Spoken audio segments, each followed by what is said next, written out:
And I'm Austin, and we just got back from our trip to Aruba. We're going to highlight the COVID travel guidelines along with the beaches, food, excursions, and hotel that we enjoyed while we were there. Feel free to watch all the way through, or you can skip to the end where we talk about traveling to Aruba during COVID, along with the current requirements for doing so. We stayed near Palm Beach, and that's where we spent the majority of our time. It's one of the main beaches on the island because it's where all of the resorts are. The Palm Beach area is the best beach layout because you've got the water and sand on one side and a large public walkway in the middle and all the resorts and restaurants on the other side. One of the great things about Aruba is that all the beaches on the island are public, so you can make yourself comfortable pretty much anywhere. We also made the trip down to Baby Beach, which is on the other side of the island, and we would highly recommend taking the trip. It's about a 45-minute drive, but it's worth it for the incredible views and water. While we were in Aruba, we spent a lot of time also enjoying the local cuisine and the fresh seafood at a variety of restaurants. So we're gonna go through all the restaurants that we went to, starting with our least favorite and ending with the ones that we would highly recommend you trying out on your vacation. With one exception, all of these restaurants are located within walking distance of the resorts in the Palm Beach area. Keep in mind that the food in Aruba is pretty expensive, so we really just tried to look for the value on most of our meals. Our first night, we visited a less expensive restaurant called Colleen's. We had chicken tacos and a fish wrap. It wasn't anything fancy, but the prices were pretty good. We spent a dinner at Aruba Beach, which is right on the sand and has a lot of great reviews online, but it was honestly kind of a letdown. Carly had the shrimp flatbread, which was good, while I did the all-you-can-eat. On the all-you-can-eat, it had chicken and ribs, but they were kind of dry. The grouper was the only thing seafood on the menu. There was no shrimp, even though my menu said that there was. And then the only sauces were barbecue sauce and some other salad dressings. For the money, we agreed that you could have gone somewhere else and have found better food. We also went to the Lazy Turtle, which was really cute. Austin got salmon and loaded fries, and I got ceviche. And it was really fresh. We would recommend it again, though the portions were a bit on the smaller side. Gilligan's Seafood Shack is part of the Hilton Hotel, and we decided to make it our last meal in Aruba because it has such amazing views of the beach. We had nachos and a grouper sandwich, and the portions were really large. They have different specials every day, and they also have happy hour options throughout the week, but they're only open during lunchtime. Because of the Dutch influence in the country, Aruba has these delicious Dutch pancakes. They're kind of like a crepe, but a little bit thicker, and they're topped with sweet or savory options. Linda's is very popular, so we had to make a trip there. We had one with strawberries and cream, and another pancake topped with mango, pineapple, and papaya. We also tried Willem's Dutch pancakes one night just as a dessert, and we got a bananas and Nutella pancake. It was bigger than Linda's, and to be honest, this is a place that we would go back to if we wanted to get more Dutch pancakes. Right next door to Willem's is a restaurant called Salt and Pepper Tapas Bar. Tapas are kind of like small savory dishes like appetizers, mango shrimp, lumpia, which is what I got, but they have like a variety on the menu. Austin got the pineapple burger and fries, and we would definitely recommend this place again, especially for the price. A must-go is the Old Kanuku House. It is an original Aruban house and it's one of the two best meals we ate. Carly had the coconut shrimp and I had the catch of the day, which happened to be wahoo. The meal was not hidden by sauces or spices, so it was really about the taste of the seafood. It was my first time having wahoo, and there were two big fillets, which is not a bad way to try this amazing fish. Finally, Z-Rovers. You will hear about this place a lot, and for good reason. On our snorkeling trip, the captain of the ship was a local Aruban of 22 years, and he said that this was the best Caribbean seafood on the island. You go and you sit on the water, you watch the fishermen fillet their catch and take it to the cashier for you to buy. You can also watch the cooks fry it up in an open kitchen, and then they throw it all into a bucket for you to enjoy. We had the shrimp, fried plantains, fries, and fresh mahi-mahi. They open at 11 a.m., so go early so you don't have to wait in line, and so you can get a table with a good view. It's located on the southeast part of the island, so you have to drive or take a taxi, but for the price you pay, which was a lot less than the other mentioned restaurants, you get so much. Outside of these restaurants, we also tried smaller places for quicker meals like Scott's Brats, which was pretty good value without having to leave the beach.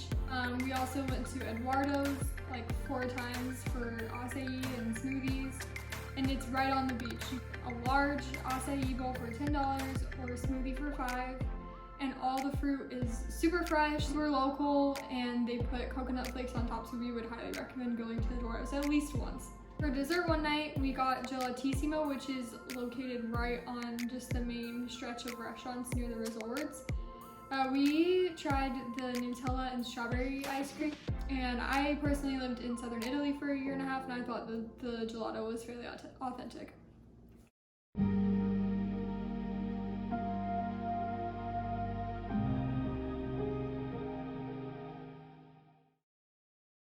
The first excursion that we did was through Delphi Water Sports, and they're rated one of the best on TripAdvisor, and we definitely weren't let down. For like $50 a person, you go out on the boat for 3 hours, you get to see 2 snorkeling sites. The first was an old shipwreck, and then the second was a more shallow area near a reef. And then you also get a light lunch. We had chicken and tuna wraps and then chips as well. And they also provide unlimited drinks and juice. The crew and the boat were really great, and there were only about 10 other people on our excursion just because of COVID limitations. We got to see lots of fish and lots of blue water, and it was really fun.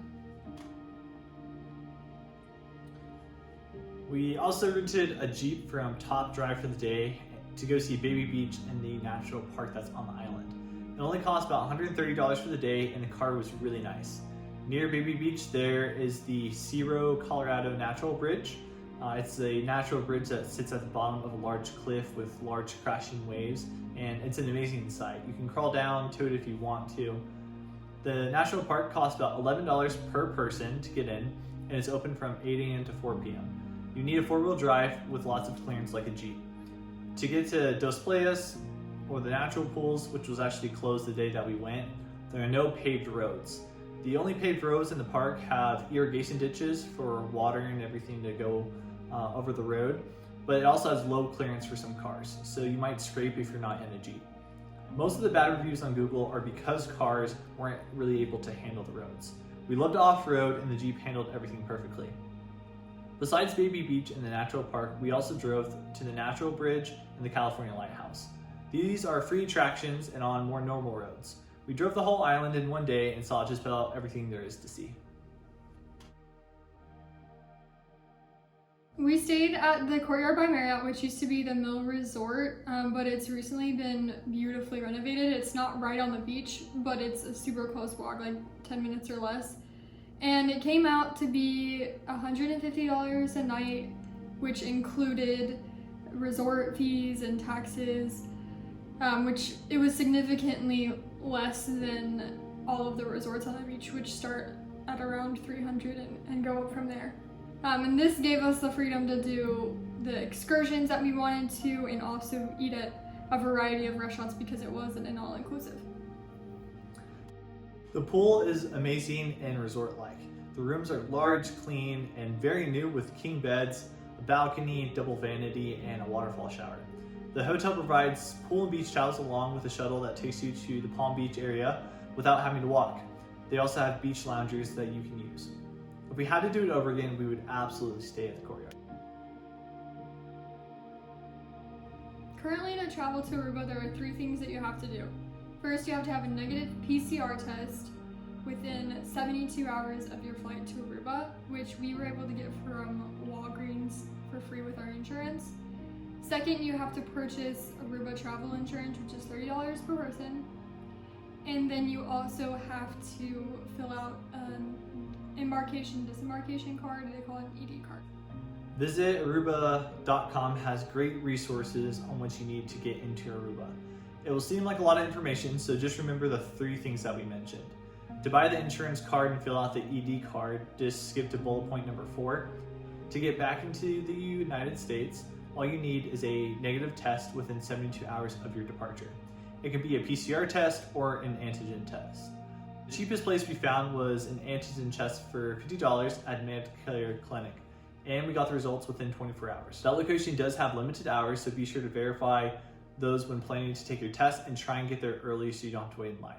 Visit Aruba.com has a list of other testing locations. Overall, Aruba was the best trip of our lives, and we can't wait to save on being it again.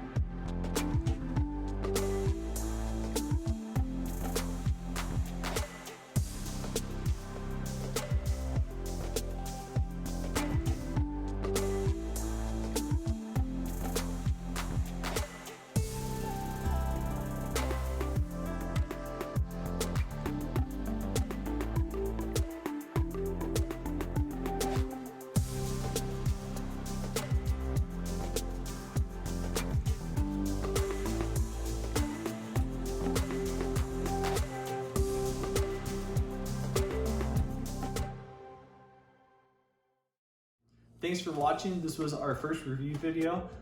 Give us a like and a follow, and we'll be sure to post more. Thanks for watching Morgan's on the Move.